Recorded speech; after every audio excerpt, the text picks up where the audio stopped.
లో ఉన్నటువంటి మరి తప్పుడు సిద్ధాంతాలను, తప్పుడు బోధలను దేవుని ఎరిగి ఉండి కూడా ఎరగనట్టు చేస్తున్నటువంటి కార్యాలన్నిటినీ కూడా అపోస్తలుడైన పౌలు ఆ దినాలలోనే వారికి అర్థమయ్యే రీతిలో ఏం చేస్తూ వచ్చాడనమాట. ఒక్కొక్క పత్రికను రాసి సంఘాలకు పంపిస్తూ వచ్చాడనమాట. కొన్ని ప్రిజన్ లెటర్స్ ఉన్నాయి. అంటే అతడు జైల్లో ఉన్నప్పుడు కూడా అతని యొక్క ఆలోచన, తన యొక్క ఉద్దేశం అంతా ఎలా ఉండేదంటే, తను కట్టినటువంటి సంఘము, అక్కడ ఉన్నటువంటి సంఘ బిడ్డలు ఎలా జీవిస్తున్నారు, వారి యొక్క ఆత్మీయ జీవితం ఎలాగుంది అని ఆ దినాలలోనే వారి గురించి తెలుసుకుంటూ, అక్కడ ఏదైనా తప్పుడు సిద్ధాంతము గనక ఉంటే, వాళ్ళు కనుక త్రోవ తప్పిపోయి ఉంటే వారిని సరిచేయడానికి ఏం చేస్తూ ఉండేవాడు అనమాట.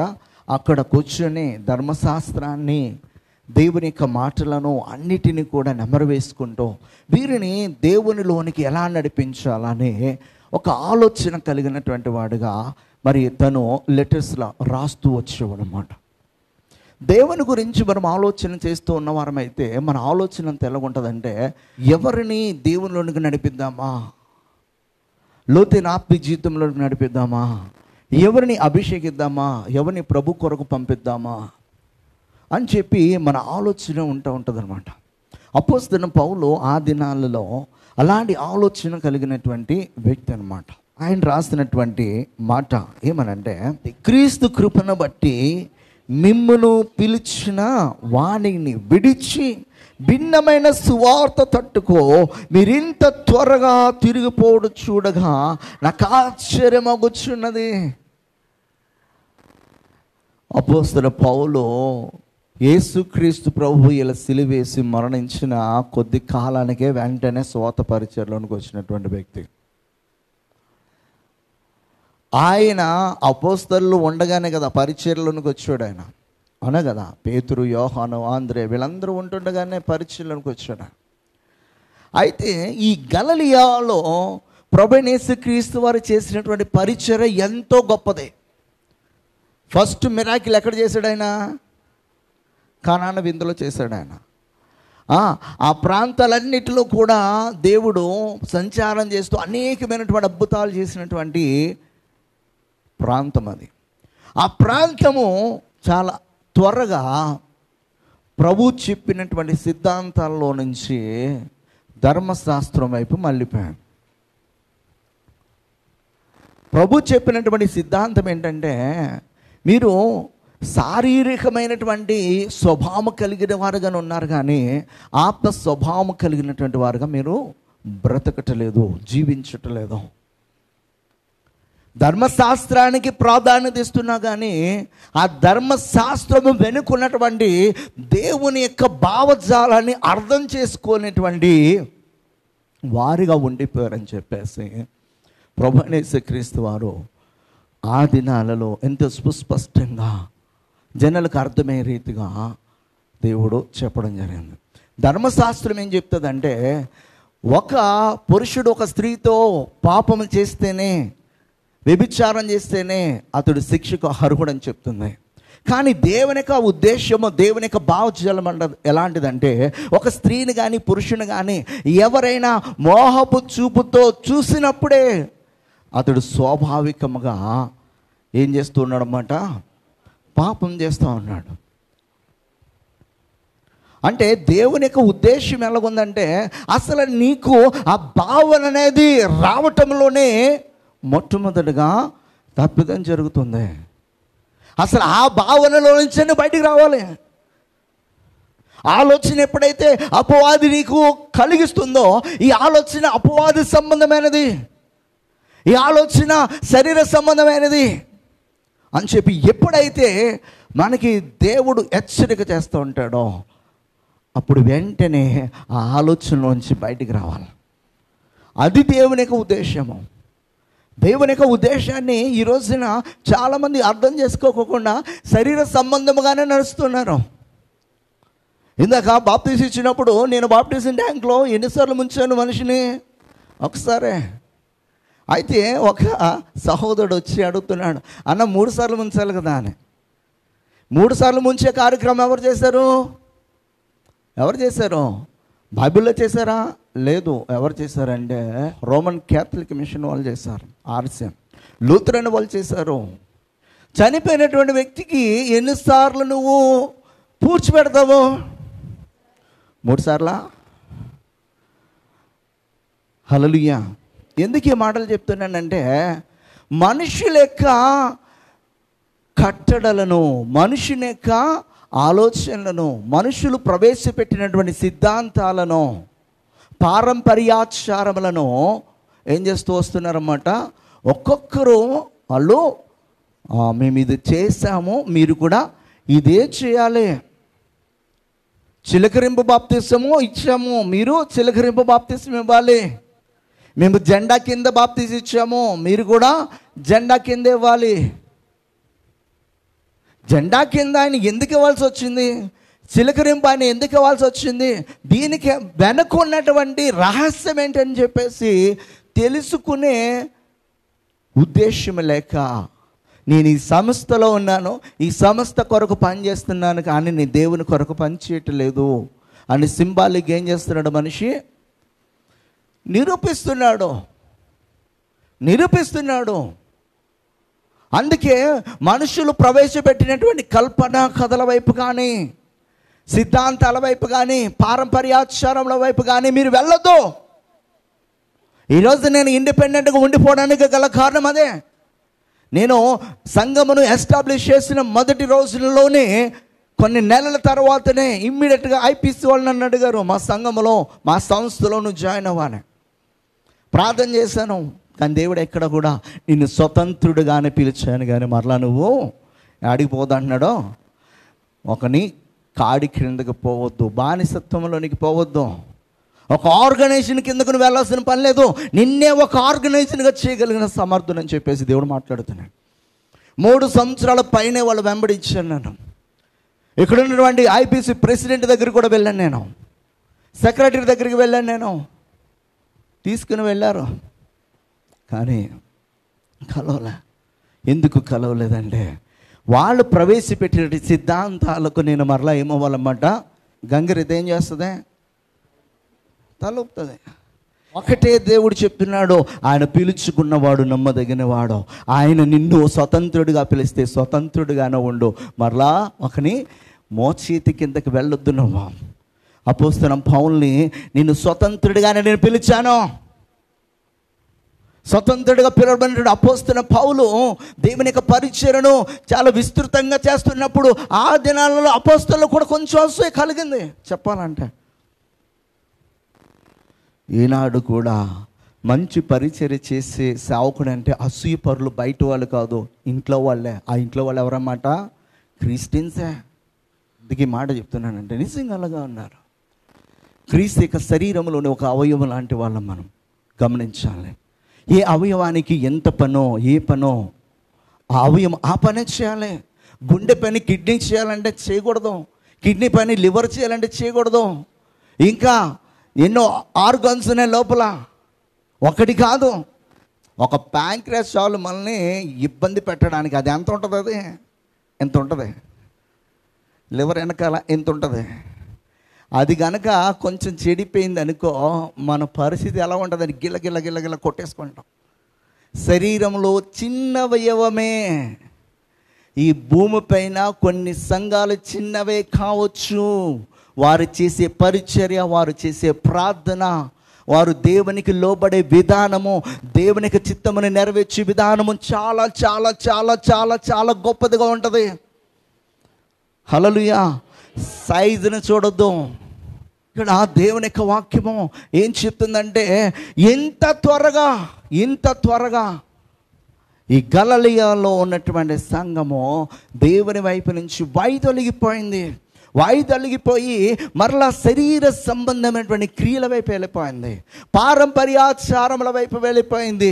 ఎంత దారుణంగా అయిపోయింది అంటే శరీర సంబంధిగా నువ్వు మారిన తర్వాతే ఆ తర్వాత ఆత్మ సంబంధిగా వెళ్ళడానికి నీకు అర్హత ఉంది అని చెప్పేసే విధముగా మారిపోయాను. దేవుడు ఏదైతే వద్దని చెప్పాడో మరలా వాటిని అన్నిటిని చేస్తూ మేము క్రిస్టియన్స్ అని చెప్పుకుంటున్నాం. ఈరోజున మనం కూడా చాలా సందర్భాల్లో ఇవన్నీ కూడా చేస్తూ ఉంటాం. హల్లెలూయా.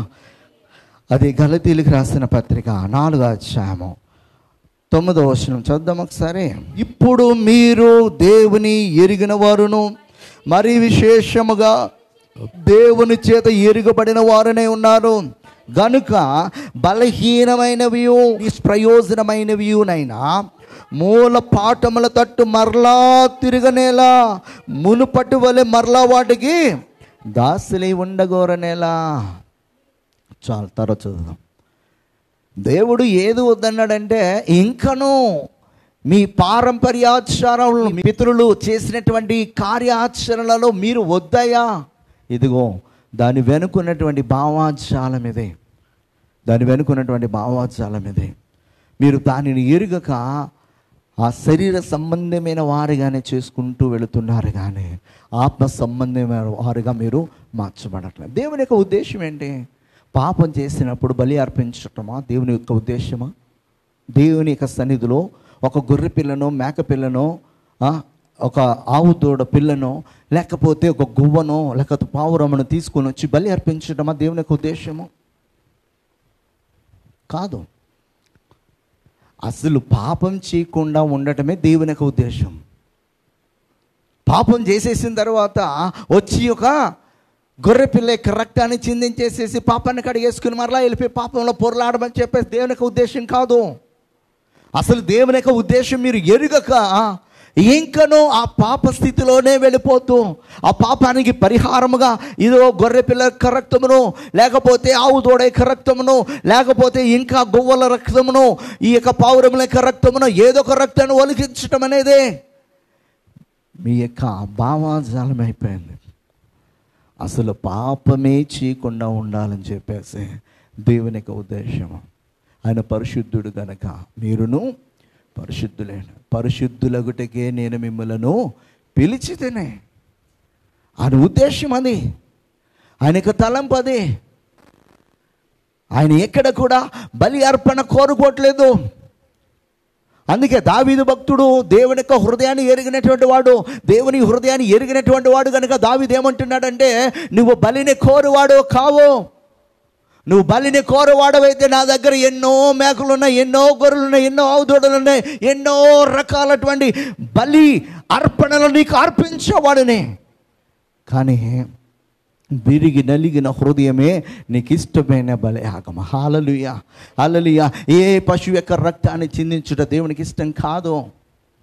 దీనిని అర్థము కాక చాలామంది పాపం చేసిన తర్వాత ధర్మశాస్త్రములో చెప్పబడినది కదా, ఇదిగో ఈ రకమైన పాపమునకు ఈ విధమైనటువంటి బలి అర్పణ అర్పిస్తే చాలు నా పాపము తుడిచివేయబడతాను. అది దేవుని యొక్క ఉద్దేశం కాదు. దేవుని యొక్క ఉద్దేశం ఏంటంటే, విరిగి నలిగిన హృదయంతో దేవుని సన్నిధిలో మనం ఎప్పుడైతే కన్నీరు కాచి మనం చేసినటువంటి తప్పిదాన్ని బట్టి మరి పశ్చాత్తాపడుతూ, కృంగిపోతూ, వేదన చెందుతూ, దుఃఖంతో, కన్నీటితో రోదన చేసి ప్రార్థన చేస్తే, ఇక ఈ పాపం జోలికి నన్ను వెళ్ళకుండా దేవా నువ్వు ఆపయా, ఈ పాపములో నేను పడుకోకుండా ఉండుటకు నాకు స్థిరమైనటువంటి హృదయాన్ని, శుద్ధమైనటువంటి హృదయాన్ని నాకు అనుగ్రహించా అని చెప్పేసి అడగాలి. దావీదు భక్తుడు అదే అడుగుతున్నాడు. నీ సన్నిధిలో ఉండినట్లుగా నన్ను సోపుతో కడగవా, నా అంతరంగంలో స్థిరమైనటువంటి మనస్సును నాకు ఇవ్వా అని చెప్పేసి ప్రార్థన చేస్తున్నాడు. లూథరన్ సంఘంలో ప్రతి సండే ఒక ఆరాధన క్రమంలో ఇది పాడతారు. ఏమని పాడతారో తెలుసా? వాళ్ళు 51వ కీర్తనలో 2 మాటలలో, దేవా నా యందు శుద్ధ కలుగచ్చు, మన అంతరంగంలో స్థిరమైన మనస్సును నూతనముగా పుట్టించి నీ సన్నిధిలో నన్ను త్రోసివేయకమో, నీ పరిశుద్ధాత్మ నా యొద్ద నుండి త్రోసివేయకమో, నీ రక్షణానందము నాకు మరలా పుట్టించమో, సమ్మతి గల మనసు కలుగజేసి నన్ను దృఢపరచు. ఈ 3 మాటలు వారు యొక్క ఆరాధన క్రమంలో ఉంటుంది. మీరు ఇంతకుముందు లూథరన్ సంఘానికి వెళ్ళినటువంటి వాళ్ళకైతే మీ అందరికీ తెలుస్తుంది. హల్లెలూయా. నేను హైదరాబాద్లో ఉన్నప్పుడు ఎక్కువగా లూథరన్కే వెళ్ళేవాడిని. దేవుడు కొన్ని సంఘాలన్నిటినీ రౌండప్ చేయించాడు. నన్ను రౌండప్ చేసిన తర్వాత నాకే ప్రశ్నలు వచ్చేటట్టుగా చేశాడు దేవుడు.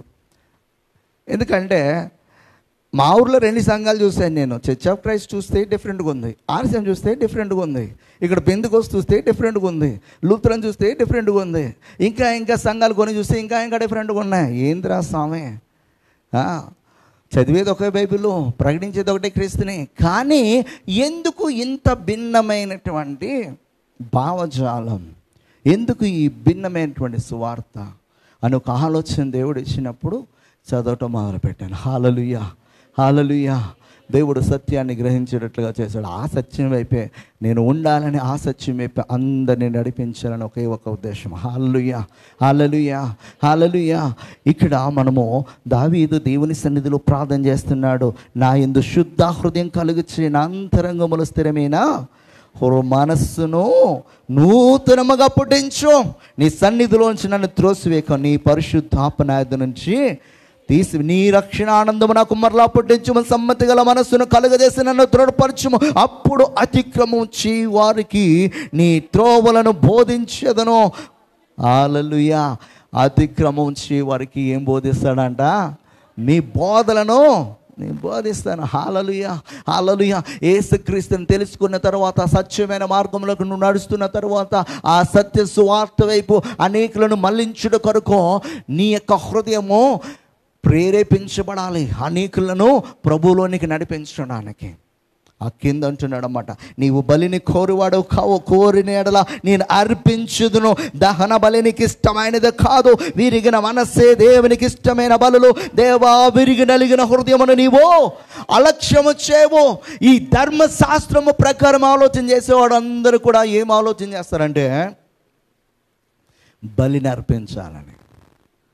ధర్మశాస్త్రం వెనక దేవుని యొక్క భావజాలను అర్థం చేసుకున్న వారు ఎలా ఆలోచన చేస్తారంటే విరిగి నలిగిన హృదయంతో దేవుని సన్నిధిలో పశ్చాత్తాప హృదయంతో ప్రార్థన చేసేవారుగా.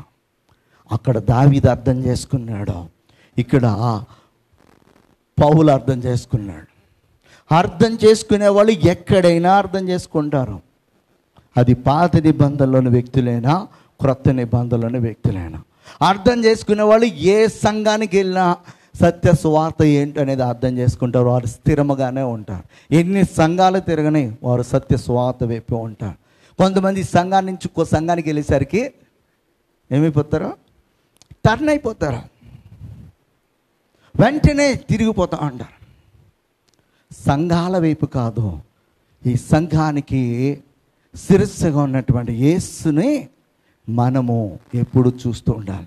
ఆయన యొక్క భావజాలాన్ని, ఆయన యొక్క మనస్సును మనం అర్థం చేసుకొని పరిచర్య చేయాలి. దేవుడు దావీదు గురించి ఎందుకు అంటున్నాడంటే నా హృదయానుసారుడని. వీళ్ళందరూ ధర్మశాస్త్రాన్ని అనుసరిస్తూ అంటే ఆ ధర్మశాస్త్రాన్ని ఇచ్చినటువంటి దేవుని యొక్క హృదయాన్ని అర్థం చేసుకొని ఆ హృదయంలో ఉన్న దేవుని యొక్క చిత్త ప్రకారము దావీదు జీవిస్తున్నాడు. హల్లెలూయా, హల్లెలూయా. కొన్ని లిటరల్గా మనం అర్థం చేసుకుని ఉంటాయి, కొన్ని ఆత్మీయ స్థితిలో అర్థం చేసుకోవాల్సి ఉంటాయి. ఆత్మీయ స్థితిలో ఎప్పుడైతే నువ్వు అర్థం చేసుకుంటావో అప్పుడే ఆత్మీయ తండ్రికి మనము దగ్గర అవుతాం. అనేకమైనటువంటి ఆత్మీయ మర్మాలను దేవుడు మనకి తెలియపరుస్తాడు.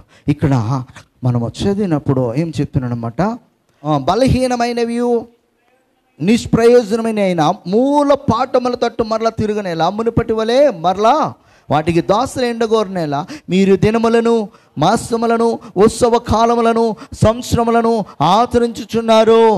మీ విషయమై నేను పడిన కష్టము వ్యర్థమైపోవునేమో అని మిమ్మును గూర్చి భయపడుచున్నాను. కొంతమంది పండగలకు చాలా ప్రాధాన్యత ఇస్తారు. వాళ్ళు ఆ పండగ రోజునే కనబడతారు. మరలా ఎప్పుడు కనబడతాడంటే మళ్ళీ సంవత్సరాలు బ్రతికుంటే మళ్ళీ అదే పండగ రోజున కనపడతాడు. ఆ రోజు కనపడలేదంటే చచ్చిపోయాడని. అంటే పండగ కోసమే ఎదురు చూస్తారన్నమాట. అంటే పండగ ఉన్నటువంటి ప్రాధాన్యత దేనికి లేదు? ఆ పండుగకు కారణమైనటువంటి దేవుని యొక్క ఆలోచనకు, దేవుని యొక్క చిత్తమునకు ప్రాధాన్యత లేదు. ఇక్కడ మనము ఇవ్వాల్సింది దేనికి ప్రాధాన్యత? దేవుని యొక్క ఉద్దేశాలకు. హల్లెలూయా. దేవుని యొక్క ఉద్దేశాలన్నింటినీ కూడా ఆ 3.5 సంవత్సరంలో చక్కగా ఆయన బయలుపరిస్తే మరలా వీళ్ళు ఏం చేశారన్నమాట, మూల పాఠముల వైపు వెళ్ళిపోతా ఉన్నారు. ఈ రోజున క్రీస్తుని అంగీకరించి నువ్వు నడుస్తున్నప్పుడు క్రీస్తు నీకేమి ఉపదేశిస్తున్నాడో, ఎలా ఉండమని ఆశిస్తున్నాడో దానినే చేయడానికి మనం ముందుకు సాగాలి, కానీ మన ఇష్టానుసారమైన బ్రతుకులోనికి మనము వెళ్ళకూడదు. హల్లెలూయా. కొలస్సీలకు రాస్తూ చెప్తున్నాడు 2వ అధ్యాయము 16వ వచనం కూడా చదివేసి, కాబట్టి అన్నపానముల విషయంలోనైనను పండుగ అమావాస్య విశ్రాంతి దినము అను వాటి విషయంలోనైనను మీకు తీర్పు తీర్చనెవనికిని అవకాశం ఇయ్యకుడి. చాలమ్మా. హల్లెలూయా. పండుగల గురించి, అమావాస్య దినాల గురించి, విశ్రాంతి దినాల గురించి మిమ్మల్ని ఎవడు కూడా మిమ్మలను తీర్పు తీర్చిన అవనికి కూడా అవకాశం ఇవ్వద్దు అంటున్నాడు. హల్లెలూయా. నీవు నేను ఆత్మ సంబంధమైనటువంటి స్థితిలో మనము సిద్ధముగా ఉండాలి. హల్లెలూయా. గలతీయులకు రాస్తూ ఒక మాట అంటాడు, 4:19 చదవండి చాలు. ఆ పిల్లలారా, క్రీస్తు స్వరూపం మీ యందు ఏర్పడు వరకు మీ విషయమై మరలా నాకు ప్రసవ వేదన కలుగుచున్నది. హల్లెలూయా. హల్లెలూయా. ఇక్కడ అపోస్తలుడైన పౌలు చెప్తున్నాడు ఏమనంటే, ఇప్పటి వరకు కూడా మీరు శరీర సంబంధులుగానే ఉన్నారయ్యా. మీరు శరీర సంబంధాలుగా జీవించినంత కాలము క్రీస్తు స్వరూపము మీ యందు ఏర్పడదు.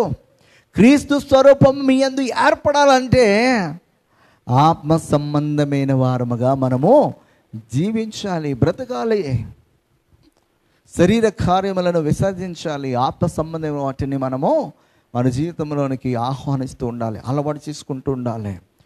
అన్వయించుకుంటూ మనం నడుస్తున్నప్పుడు ఒక రోజుకి మనం ఎలా మారుతాం అనమాట, ఆత్మీయ స్థితిలోనికి మారుతాం. మీరు ఇంకనూ శరీర స్థితిలోనే ఒక మరి విశ్వాసిని మొదటగా యూదుడిగా చేయాలని ఆలోచన చేస్తున్నారు. అది తప్పయ్యా.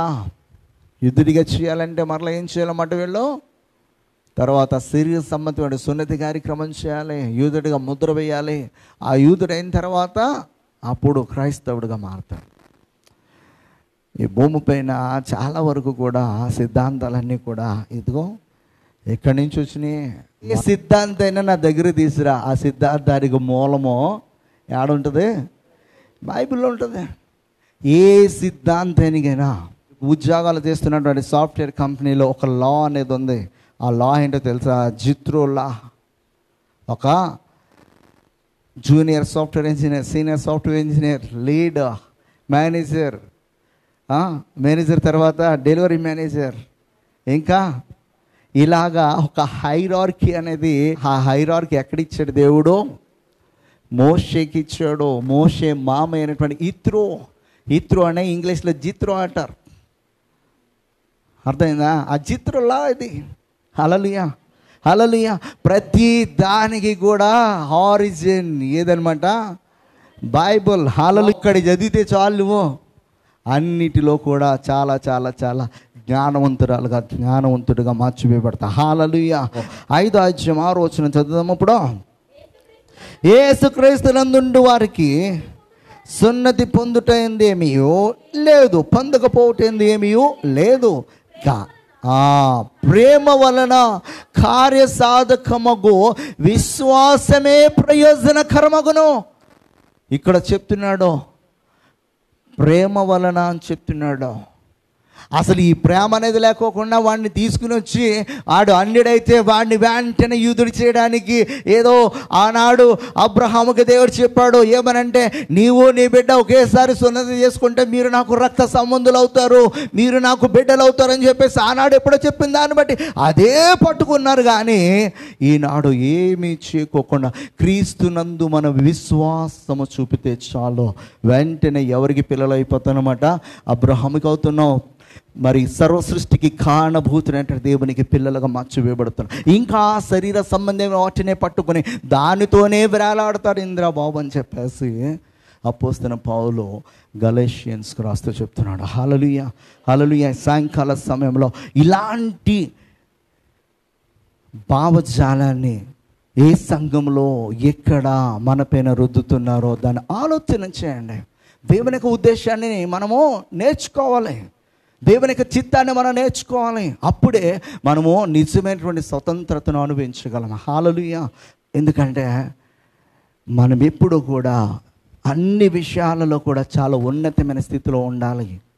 దేవునికి ఉద్దేశం అది. దేవుడు ఎప్పుడు మన తలగా ఉంచాలనుకున్నాడు. ఏ విషయాలు అంటే అన్ని విషయాల్లో కూడా, ఈ లోక ఆశీర్వాద విషయంలో కూడా, ఇంక్లూడింగ్ 2 తెస్సలోనిక 2వ అధ్యాయము 14వ వచనం చదువుదామా? మీరిలాగనే రక్షింపబడి మన ప్రభువైన యేసుక్రీస్తు యొక్క మహిమను పొందవలనని ఆయన మా సువార్త వలన మిమ్మను పిలిచెను. హల్లెలూయా, హల్లెలూయా. ఎందుకంట మనము రక్షింపబడి మన ప్రభువైన యేసుక్రీస్తు యొక్క ఏం పొందాలంట? మహిమను పొందవలనని ఆయన మా సువార్త వలన మిమ్మను పిలిచాడయ్యా. దేవుడు ఎప్పుడు మహిమ పొందుతాడో, దేవుడు ఎప్పుడు మహిమ పొందుతాడో మన ఆత్మీయ కార్యములను మనం ఎప్పుడైతే చేస్తూ మొదలు పెడతామో అప్పుడు దేవుడు మహిమ పొందుతాడు. అంతేగాని శరీర సంబంధముగా మనము చేసే కార్యాలను బట్టి దేవుడు మహిమ పొందడు. హల్లెలూయా. 2 తిమోతికి రాస్తూ 2వ అధ్యాయము 1వ వచనం, నా కుమారుడా క్రీస్తు యేసునందున కృప చేత బలవంతుడు కమ్ము. హల్లెలూయా. చాలమ్మా, ఇక్కడ క్రీస్తు యేసునందున్నటువంటి కృప చేత బలవంతుడు కమ్మంటున్నాడు. ఈ రోజున చాలామంది వైదొలిగిపోవడానికి గల కారణం ఏంటంటే బలహీనులుగా ఉంటున్నారు. ఇందులో బలహీనులుగా ఉంటున్నారంటే శరీర పరంగా కాదు, ఆత్మీయ విషయంలో బలహీనులైపోతారు. ఆత్మీయ విషయంలో బలహీనులైపోవడానికి గల కారణం ఏంటంటే, ఆత్మీయ విషయంలో మనం ఎప్పుడు బలాన్ని పొందుకుంటామంటే, మన ఆత్మను బలపరచగలిగేది, స్థిరపరచగలిగేది ఒకే ఒకటే, దేవుని యొక్క వాక్యం. దేవుని యొక్క వాక్యాన్ని సరిగా ధ్యానం చేసుకోక, సరిగా అర్థం చేసుకోక, ఆ వాక్యాన్ని హృదయంలో పదిలిపరచుకోక చాలామంది బలహీనలైపోతున్నారు. ఆ వాక్యమే మనల్ని స్థిరపరిచేది, ఆ వాక్యమే మనల్ని ధైర్యపరిచేది. యెహోషువ చాలా అధైర్యపడుతున్న వేళ దేవుడు యెహోషువ రాసినటువంటి గ్రంథంలో 1వ అధ్యాయంలో ఎన్నిసార్లు తన మాట చేత యెహోషువని బలపరుస్తాడంటే చాలాసార్లు అతన్ని బలపరిచినట్లుగా మనం చూడగలం. ఒక మాట చదువుకుందాం. 1వ అధ్యాయం 7వ వచనం. ఇక్కడ అయితే నీవు నిబ్బరము కలిగి జాగ్రత్తపడి, ఎలాగంట? బహుధైర్యముగా ఉండి నా సేవకుడైన మోషే నీకు ఆజ్ఞాపించిన ధర్మశాస్త్రం అంతటి చొప్పున చేయవలెను. నీవు నడుచు ప్రతి మార్గమును చక్కగా ప్రవర్తించినట్లు నీవు దాని నుండి కుడికి కానీ ఎడకము కానీ తొలగకూడదు. కుడి ఎడమలకు తొలగిపోయే వారికే భయం ఉంటుంది. నిక్కచ్చుకుండే వాడికి భయం ఉండదు. నిక్కచ్చుగా బతకమని చెప్తున్నాడు దేవుడు. నువ్వు ధైర్యంగా నిలబడాలంటే నీవు నీ చేతికి అప్పగించిన పనిలో ఎలాగుండాలన్నమాట? చాలా యథార్థంగా పనిచేయాలి.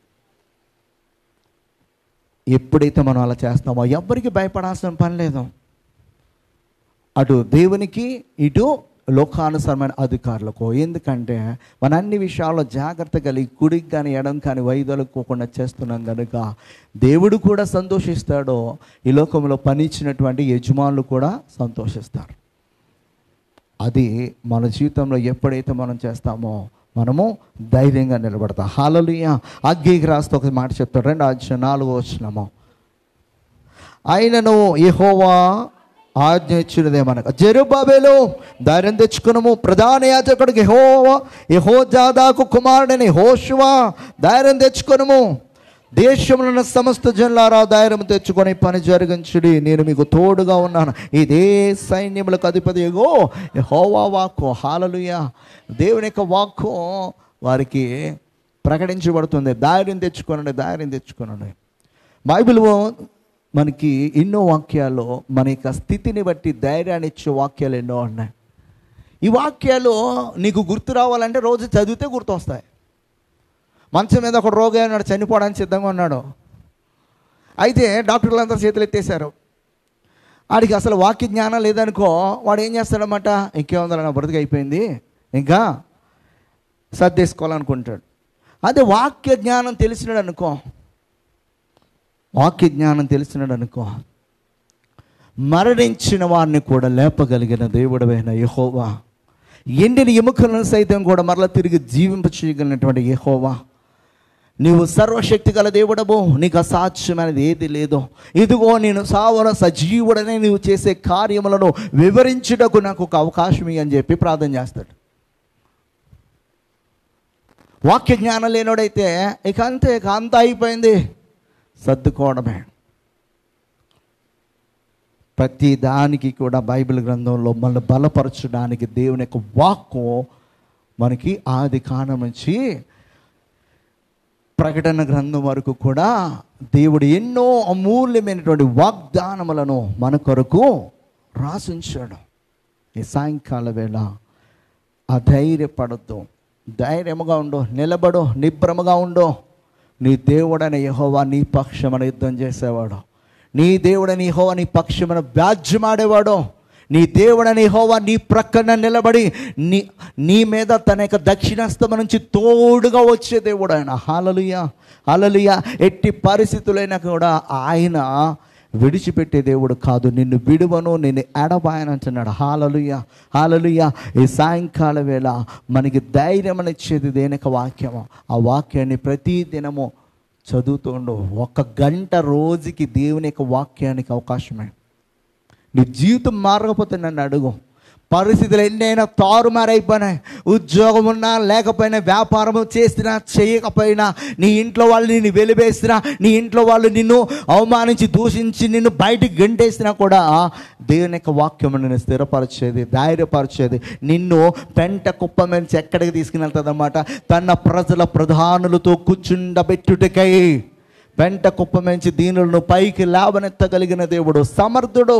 హల్లెలూయా. యేసేపుని వెలివేయలేదా, యేసేపుని అమ్మేలేదా, యేసేపుని చంపేయాలని చూడలేదా, కానీ దేవుడి యొక్క వాక్యము తనకి నెమరు వేస్తూ ఉంది. నేను నిన్ను హెచ్చించేదను, నిన్ను ఆశీర్వదిస్తాను.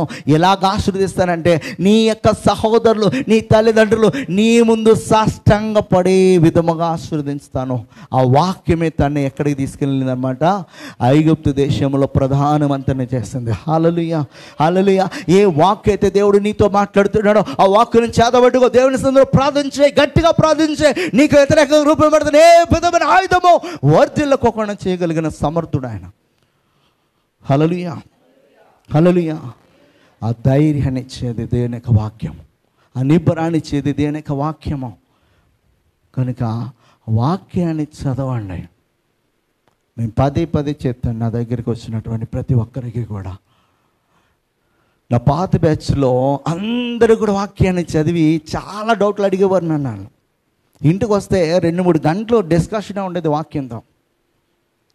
సండే ప్రసంగంలో ఎక్కడైనా ఒక విషయాన్ని టచ్ చేసి నేను మరలా మెయిన్ ట్రాక్లోకి వెళ్ళిపోతాను వాక్యంలోనికి. ఎక్కడైతే టచ్ చేసి ఆ వాక్యాన్ని వాళ్ళకి కొంచెం అర్థమవునట్టుగా ఆ పాయింట్ రాసుకుంటారన్నమాట. ఆ పాయింట్ వచ్చి అడుగుతారు. తర్వాత వచ్చి నన్ను, ఇది ఇక్కడ టచ్ చేసి వదిలేసావన్నా, దీని గురించి కొంచెం నాకు ఇన్ఫర్మేషన్ కావాలి. హల్లెలూయా, హల్లెలూయా. అలా నేర్చుకుని అడిగినటువంటి వాళ్ళందరూ కూడా ఈ రోజున స్వాత పరిచయం చేస్తున్నారు. దేవుడు పిలుస్తున్నాడు వాళ్ళని పరిచర్య చేయడానికి. సాఫ్ట్వేర్లో ఉద్యోగం చేస్తూనే పరిచర్యను చేస్తూ ఉన్నారు వాళ్ళు. హల్లెలూయా, హల్లెలూయా. అలాగ అడగినటువంటి వాళ్ళు ఇప్పుడు కూడా ఆడియన్స్గానే కూర్చున్నారు. హల్లెలూయా, హల్లెలూయా. కనుక అడగడం నేర్చుకోవడానికి ప్రయత్నించండి. అన్నీ నాకు తెలిసని కాదు, కానీ దేవుని యొక్క కృప వల్ల మ్యాక్సిమం చెప్పడానికి ట్రై చేస్తున్నాను. హల్లెలూయా, హల్లెలూయా. కనుక దేవుని యొక్క వాక్యాన్ని నేర్చుకుందాం. హల్లెలూయా. ఫిలిప్పీయులకు రాస్తూ 4:13 కూడా చదివేసి ముగించేద్దాం. హల్లెలూయా. నన్ను బలపరచువాని అందే సమస్తమును చేయగలను. హల్లెలూయా, హల్లెలూయా. ఇక్కడ చెప్తున్నాడు, నన్ను బలపరచువాని అందే. హల్లెలూయా. 1 కొరింథీయులకు రాసిన పత్రిక 16:13 కూడా చదివేసి ముగించేద్దాం. మెలకువగా ఉండడి, విశ్వాసమందు నిలకడగా ఉండడి, పౌరుషము గలవాడే ఉండడి, బలవంతులై ఉండడి, మీరు చేయు కార్యములన్నీ ప్రేమతో చేయడి. హల్లెలూయా, హల్లెలూయా. మెలకువ ఉండాలి క్రైస్తవుడు ఎప్పుడు కూడా. ఆ మెలకువ ఏంటంటే ఆత్మీయస్థితి మెలకువ. ఆమె ఆత్మీయస్థితిలో మెలకుగా ఉండాలి. విశ్వాసమందు ఎలాగ ఉండాలి, నిలకడగా ఉండాలి. హల్లెలూయా. పరిస్థితులు తారుమారైపోతున్నా కూడా నిలకడగా ఉండు. హల్లెలూయా. చేజారిపోతున్నప్పుడు కూడా నిలకడగా ఉండు. నిరుత్సాహ స్థితిలోనికి వెళ్ళిపోయినా కూడా నిలకడగా ఉండు. దేవుడు సమస్తమును కూడా నీ కోసము మరలా రెన్యూ చేయగలిగినటువంటి సమర్థుడు అన్నమాట. హల్లెలూయా, హల్లెలూయా. కనుక ఈ యొక్క సాయంకాల వేళ మరి దేవుని యొక్క వాక్యాన్ని ఏంటంటే మనందరం కూడా జ్ఞాపకం ఉంచుకోవాల్సింది ఏంటంటే, మనము సత్యం నుంచి వైదొలిగిపోకుండా ఉండాలి. వైదొలిగిపోతున్నామంటే మనము ఏ జ్ఞానం లేక వైదొలిగిపోతామంటే వాక్య జ్ఞానం లేక, వాక్య జ్ఞానం లేక. వాక్య జ్ఞానం కావాలంటే మనం ప్రతిరోజు కూడా దేవుని యొక్క వాక్యాన్ని ధ్యానం చేస్తూ, దేవుని యొక్క వాక్యములో ఉన్నటువంటి దేవుని యొక్క మరి చిత్తమును భావోద్వేగాలను మనం అర్థం చేసుకుని అటు విధంగా మనం జీవిద్దాం. అటువంటి కృప దేవుడు మనకు అనుగ్రహించును గాక. ఆమేన్. మహాపరిశుద్ధుడు